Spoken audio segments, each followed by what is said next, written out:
Welcome to another episode of Crazy Train with Jasmine St. Clair. Oh, I am so excited for today's guest because he's been so hard to get on the show. Like before I came back to XPW Wrestling, I was trying to get an interview with Necrobutcher. Now he's a legend to me, and it's like you don't see any real trace of him on social media. I mean, for crying out loud, the guy deserves like a shirt. And I don't know why like, Ringside Wrestling Tees hasn't jumped on that ship to at least make a shirt for him. Might be something to do because I'd wear it. This guy is just an all around badass. And I really mean that. I think part of his story sort of insinuates that he might have been the one that somehow contributed to the whole concept slash term backyard wrestling before it was backyard wrestling. Anyway, that's enough. I just think it's time to bring him on. Let's welcome to the show, Necrobutcher. I'm just not a big social guy like people might think. I don't like to be in the ring. I'm kind of in control of what's going on. Nothing's going to happen in the ring that I don't want to happen.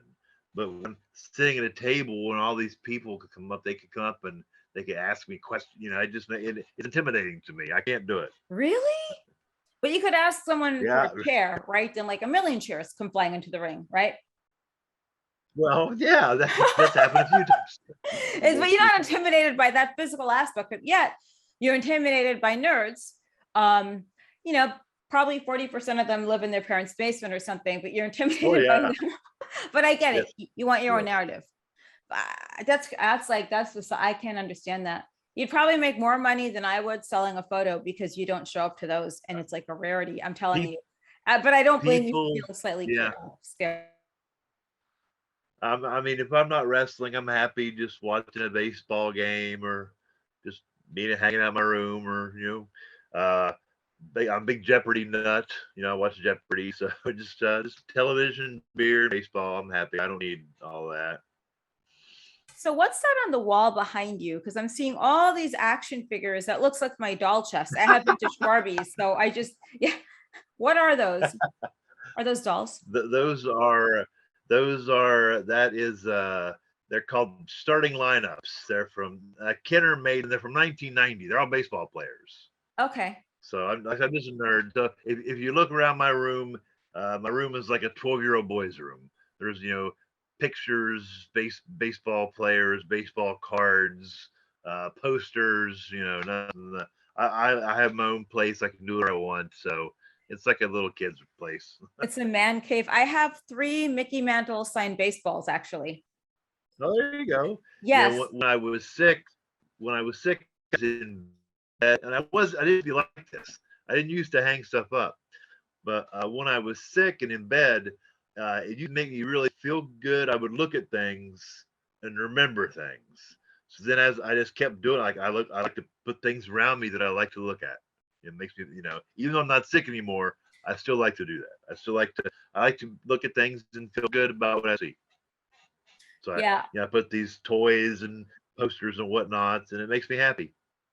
I think we all have a little bit of kid in us. Like I still have like Barbies. I have Casper stuff from when I was a kid, and Ziggy. Remember Ziggy, that comic, that weird guy? Yeah, a tall guy, a little short. Yeah. He's kind of down on life sometimes. Like if it were up to me, I'd have photos of Big Joe, but I can't because I don't think there are any photos of him out there that are actually nice to hang up in the room because he's all covered in blood all the time. So did you ever find, like, is there ever a time in your life during your career that you were single and then it's super hard to explain to people what you do? Because it's got to be really tough. I know I've heard stories from both sides.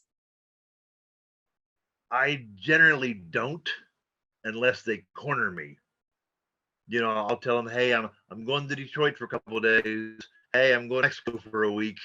If they corner me, I'll get in detail. But I generally just don't volunteer that about me unless someone really, corners me, pins me down, and what are you doing? Or I get recognized or something like that. If I get recognized, of course, I'll confirm their suspicions. Wait a second. So you could date someone and they don't ever ask you what you do. You just tell them like, okay, this is what I do during the week. So you never tell them anything about wrestling. Because I would imagine, and I'm coming from my viewpoint, it's been super hard to explain to some of these idiots out there that want to go out with me. Then I'm explaining the wrestling on the weekend, I'm explaining this, and they don't fucking get it. So, do you ever have that Well, where you get a hard time? it has probably been, let me think here.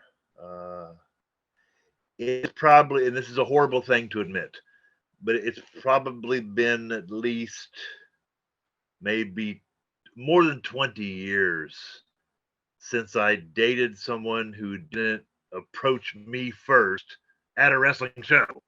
So they kind of know anyway. I don't really talk to anybody. I don't go up to girls at a bar. I don't do that. I don't do that. Why? Are you afraid If of a girl cancel comes talk to me culture? at a wrestling show, I, I just don't. I just never have. I just never have. So Well, if, how do if a you, girl comes up and talks to me, what? I said generally the women I find up dating and in relationships with are women that have approached me at a wrestling show. So they generally have a good idea of what's going on. You see, It's been a I'm long jealous. time. I'm jealous of you now because I wish guys would come up to me at a fucking wrestling show that I'm working in that that are hot, that want to talk to me. You know, you have it a little bit better than I do in that respect. Then with this, I just brought up cancel culture. Now I've seen cancel culture affect things all around the world in every Oh yeah. aspect. Yeah, it's really disgusting, and it's usually like I feel there's this trend of victimization that's going on, and if you play you're a victim, you'll get the attention, but you need to validate yourself somehow, especially online, so you feel relevant. Now, with cancel culture, do you think it's affected wrestling in some ways, aside from Drake is coming to work for us, right? WWE Drake, he was canceled. Yeah, I'm great. Yeah, I'm good I'm friends with him. excited. Great friends with him. Yeah. Do you think it's definitely affected wrestling in Look many at ways? the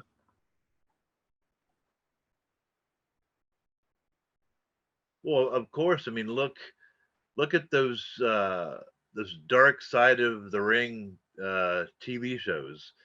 Again, 20 years later, everybody hates Ric Flair. Not because they talked to anybody that was on that flight. Not because they saw a TV show and the TV show said Ric Flair acted like Ric Flair. And it's the same thing you hear. I mean, thank God social media wasn't around back then. What would have happened? What would our history of wrestling look like if this stuff was around back then? Yeah, it's like I It's feel as just though being a victim is righteous these days for people, but when you have a victim mentality, you will go around life being that, and it's not a good look. But most importantly, I think these things should have like a statute of limitation.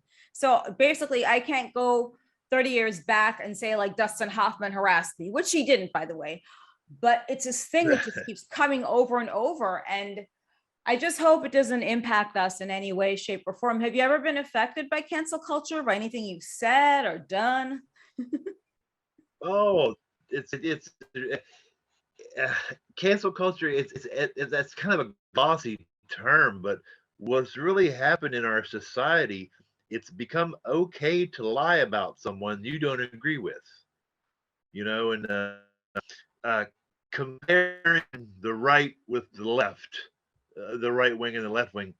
Uh, Conservatives, we generally feel that liberals are good people with bad ideas. Their ideas are dumb. It's not going to work.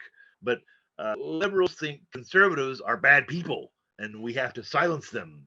We have to maybe even assault them. We have to We have to make them lose their job. We can't let them talk in public.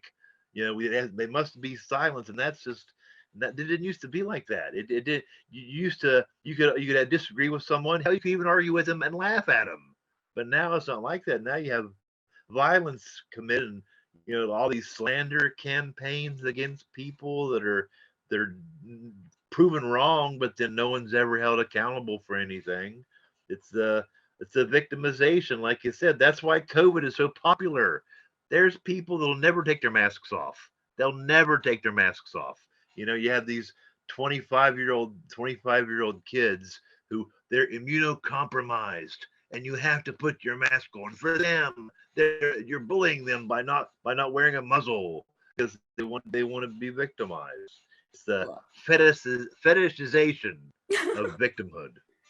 Yeah, it's true. And with It's a this whole fetish. mask thing, I mean, two women held their arms like this. So I couldn't go up the street I live on because I didn't have a mask on. I Yeah, just hit her. I said, get the fuck out of my way because I live here and I'm not going to put a mask on, but you should because your husband has to look at you. So you should keep a mask on.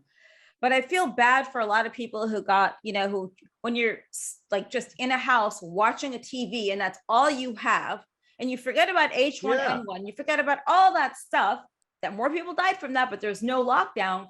It just brings you back to this whole thing of common sense. Now, I feel as though a lot of these younger kids today are very seduced by the dark side of things. We had Dark Side of the Ring and we had Dark Side of the 90s.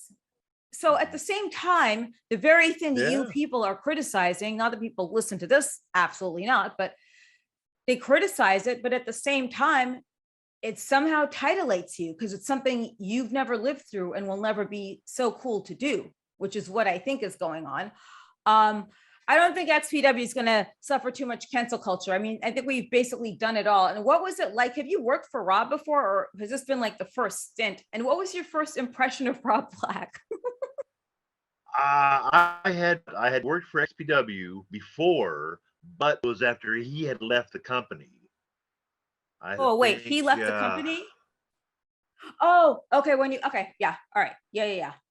that was a while ago. This was oh my god, I don't know, maybe almost 20 years ago. It was he for a short time, and that's when I went and had a match with Supreme. I think it was called Cold Day in Hell or something like that. I think it was called, but it was a long time ago. He wasn't around.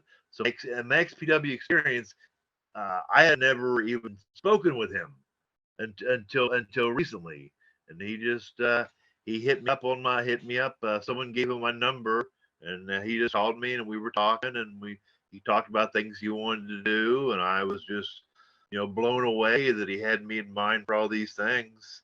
So I'm waiting with bated breath like all the rest of us to see where this is going. I mean, we have something. The October 22nd, we'll be back out there in Yep. Pomona. And then And November 12th in then, New Jersey. yes, the virtual, those other guys' arena. I can't those other wait for guys' November building. It's 12th. going to be great. It's going to be crazy because I can't wait to see Yeah, it'll Drake. be great. It's going to be so badass. I'm like so excited. I mean, we're going to make wrestling great again. It's so perfect. So yes, I'm excited. But did you think Rob, well, people get different impressions of him. I thought he was very interesting when I first met him and very cool.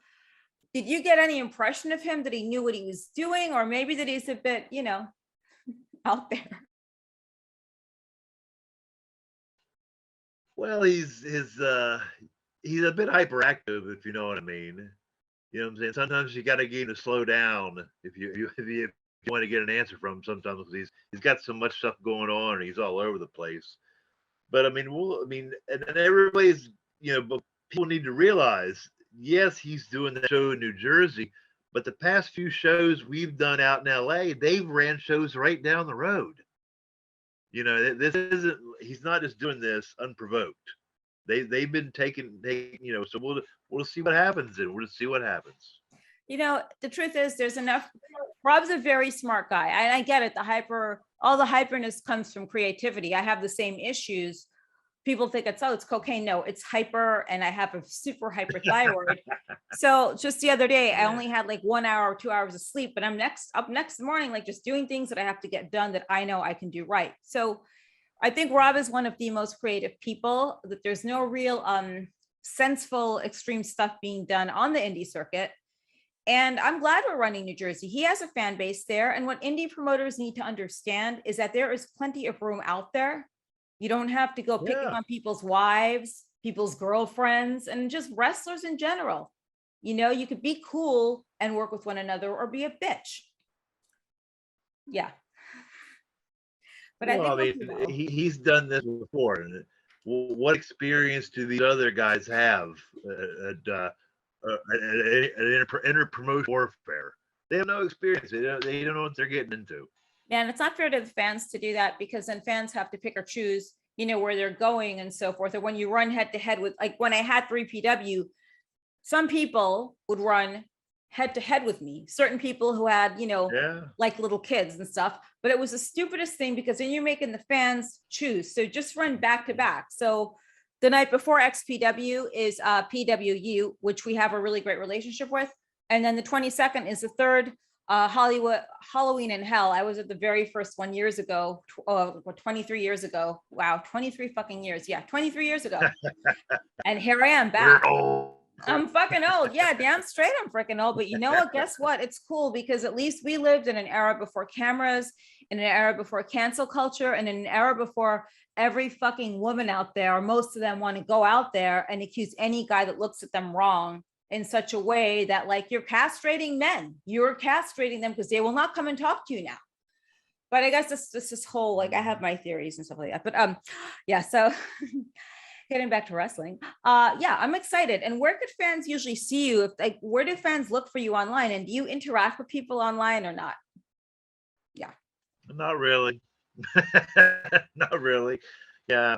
When baseball season's over, I'll be in my room, staring out the window, waiting on spring to arrive. Going down to the last two.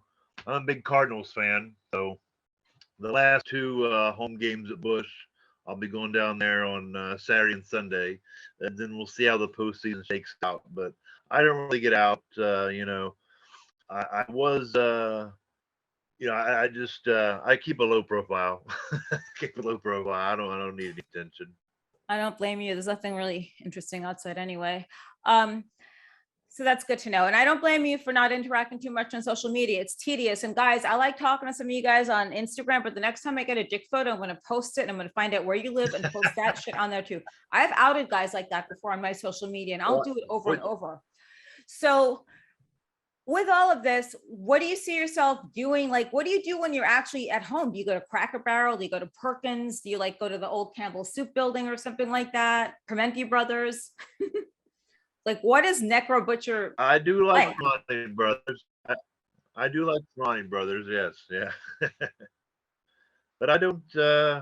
I mean, well, the pandemic has given us DoorDash, so now you have so many, so many options. I live in a little town. Sometimes after 8 o'clock, there might be maybe 3 or 4 DoorDash options. Go out there to LA, and I get tired of scrolling.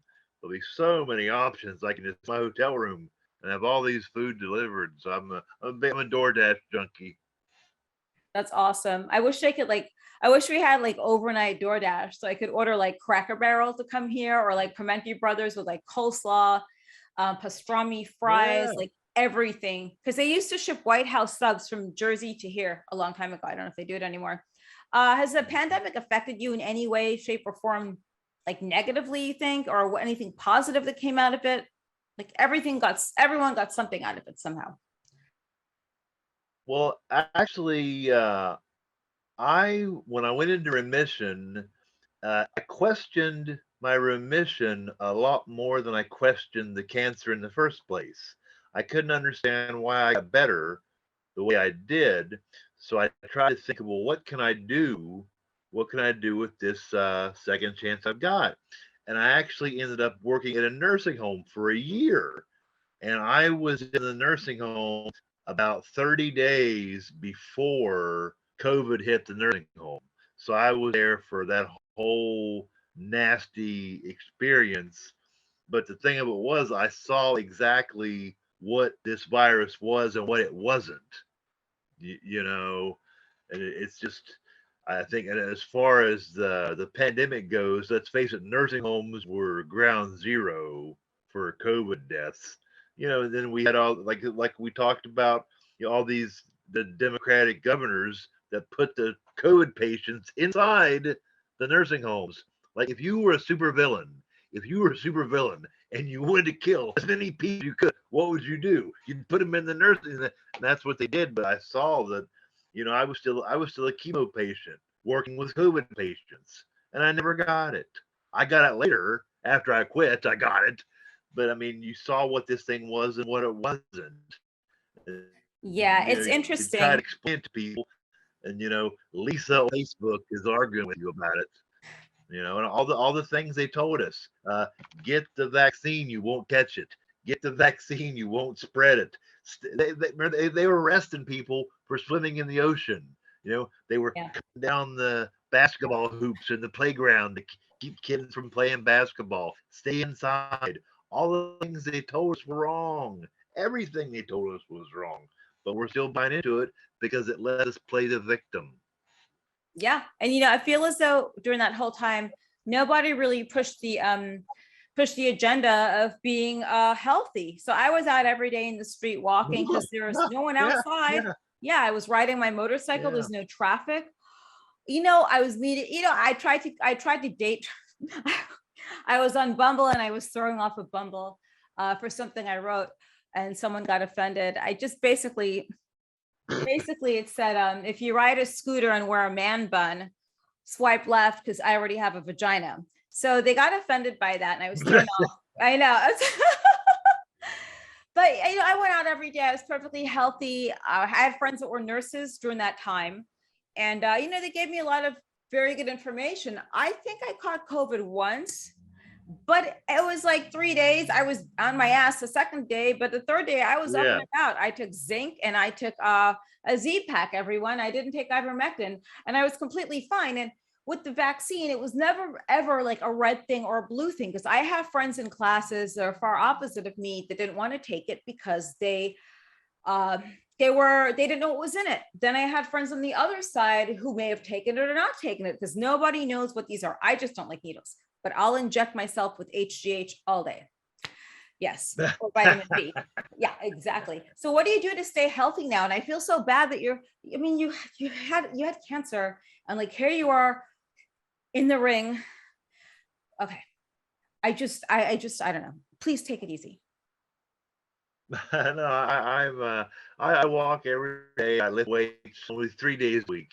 I'm too old to do lower body, so it's all I just do upper body. That's all. And I walk every day, and I was in a bed for 8 months. So how dare I not walk whenever I can? I used to have to use a walker to go down the hallway to piss. So and that's the thing with wrestling. How dare I complain? I'm having such a good time. I never thought any of this was ever going to happen. So I'm just, give me the big guys that want to throw down, and I'll see what we got. Look at that monster they're going to put me with in New Jersey, for crying out loud. Yeah, the PCO. He's a legitimate monster. Like monsters are real, and I'm going to meet him in New Jersey. Yeah, I'm so scared. You can use my Singapore cane if you want. It would really be cool. I mean, XPW, you're a great heel. I think Drake's going to be an amazing heel as well, for sure. You guys would be awesome together. If you ever had a tag team partner, that would be like my dream, would be him, because it's just perfect. Oh, me too. Making wrestling great again, yep, I think 100%. Yes. But all right, I don't know what his schedule is like, so we'll see what's going on. Yeah. I actually have him on my other show next week, so I'll find out more. Yeah, it's been crazy. You keep me busy with all this stuff. I never thought wrestling, this would be my life. Now is XPW, which is great. I'm grateful for that, and the fans, and for Rob, and then acting, and then just podcasting, because I fucking hate electronics, and half the time I just want to smash them. Yes. But anywho, so do you have any messages for your fans? And most of all, where can people find you if they want to see your schedule? Let's see. I'll be going to 2 Cardinals games next week, so I'll be available next week. But the 7th of October, I'll be wrestling in Detroit for Horror Slam. Then we have the Turn of Death for CZW, which I think is October 29th. And then October 22nd, that's right, for XPW. Also, I forgot. And then XPW again in New Jersey on November 12th. I'm no spring chicken, so I'm not trying to get out there and wrestle 2 or 3 times a week like I used to. Any time off in between. Do you have merchandise people can buy? Because I think you should have a really cool shirt. No.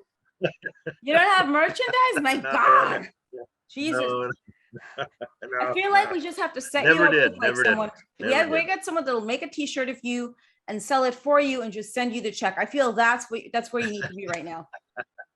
So yeah, guys, if anyone listening out there would like to make a Necrobutcher shirt, which I encourage someone to do, and give him the money, obviously, because it's his likeness that you're using, let us know. Like, seriously.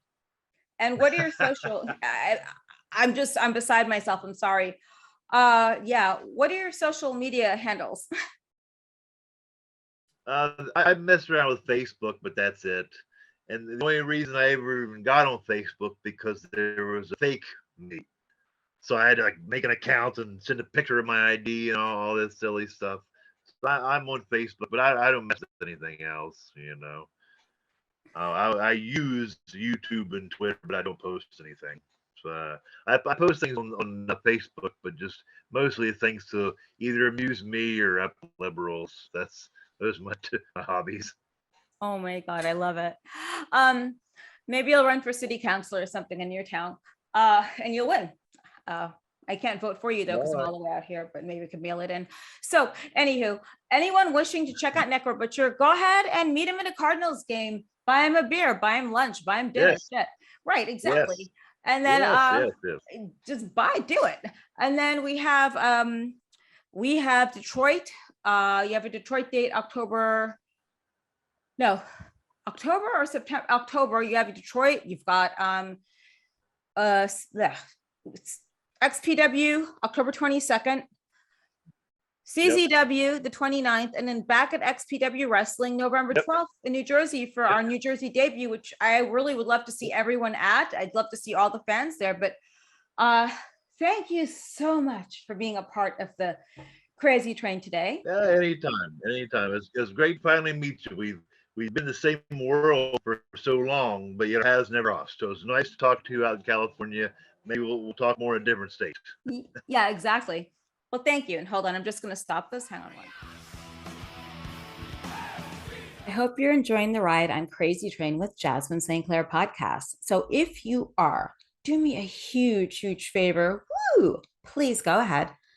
Go on to Apple Podcast or Spotify or whatever, but Apple's great.